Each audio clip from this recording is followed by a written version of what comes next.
Hello and welcome. We're a group of internship students from the Faculty of Pharmacy, Alexandria University, class 2024. Today we're gonna talk about some of the most important issues that could affect pregnant women and how to deal with them properly. If you're pregnant or planning to get pregnant, this video is very important for you.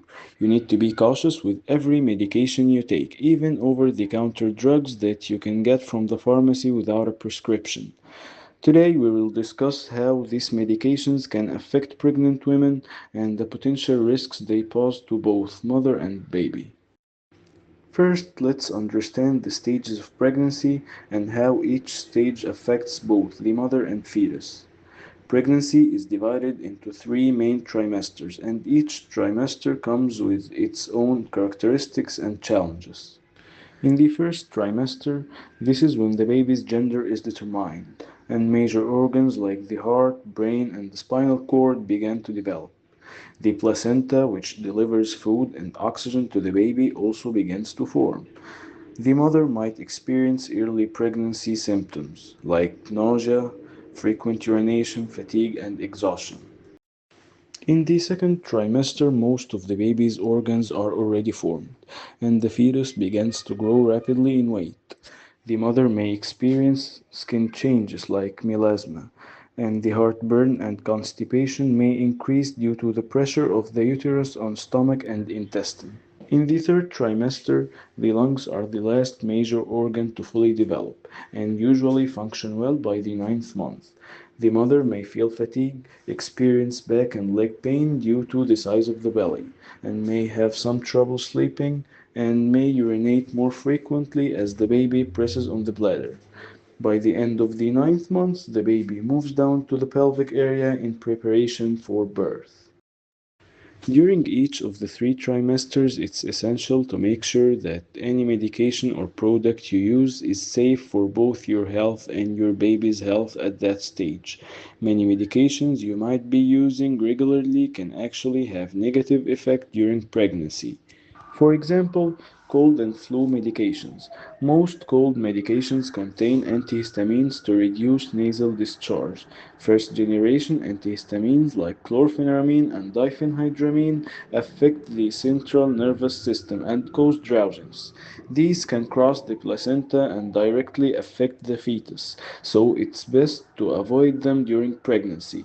They are found in many products like Congestal, Analoge, and Allergel. Another ingredient in cold meds is decongestants, like pseudoephedrine and phenylephrine, which can raise blood pressure and reduce blood flow to the placenta. They may increase the risk of prolonged high pressure or preeclampsia. These ingredients are found in many over-the-counter medications like Panadol cold and flu, Trimet-Flu, Power Caps, and Decansant.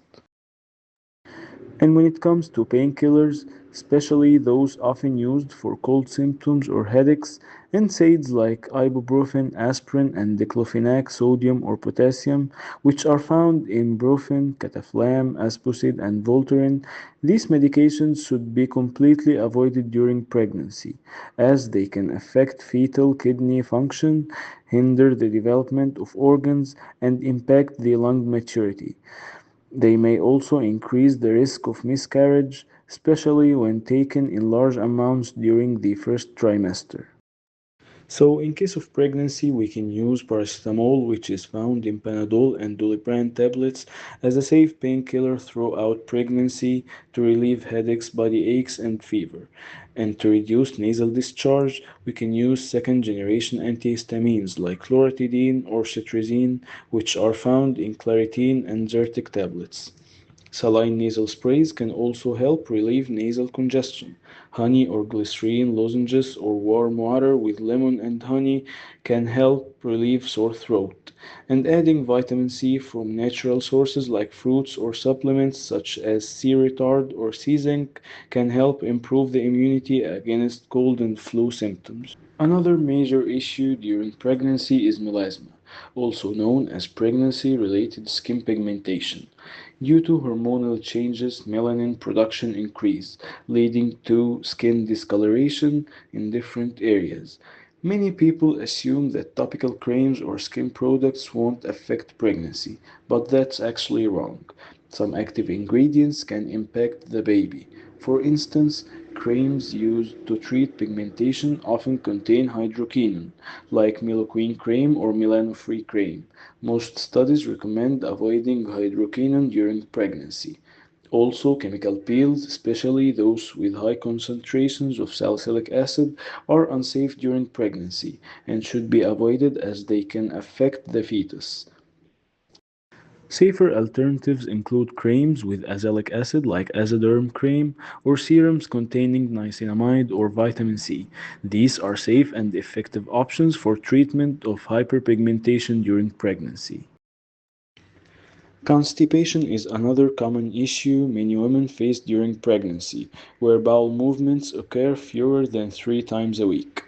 You need to approach this carefully because many over the counter laxatives are not safe during pregnancy.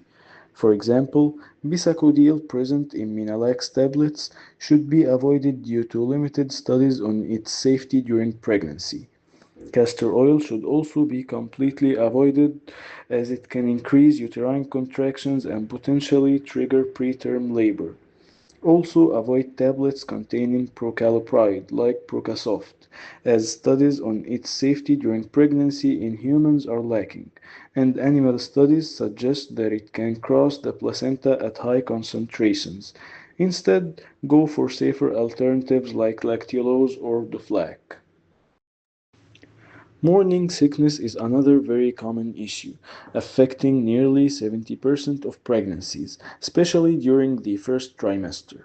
Dopamine antagonists like metoclopramide and domperidone, which are found in Primbran and Motilium tablets, are generally considered safe and do not cause fetal abnormalities, according to most studies. However, other anti-nausea medications with fewer side effects might be even more suitable. Serotonin antagonists such as ondansetron and granisetron, which are found in ondalins, Dancet, and granitril, have limited studies available for use in pregnancy, so it's better to use them only when clearly needed. Ginger supplements are widely used to help reduce nausea and motion sickness during pregnancy. Research shows that up to 1 gram of ginger is considered safe. That's about 4 cups of ginger tea. However, ginger tea should be avoided close to delivery as it may increase the risk of bleeding or early labor. So, for morning sickness, it's better to start with vitamin B6 or pyridoxine tablets. And here are some extra tips to help manage morning sickness during pregnancy. Avoid foods and drinks that help trigger nausea. Eat smaller but more frequent meals. Avoid drinking fluids during meals. Keep your room well ventilated and try to get fresh air when possible. And finally, your health and your baby's health are a huge responsibility. Never take any medication without making sure it's safe. And don't forget to like our Facebook page and please share this video with anyone who might benefit from it.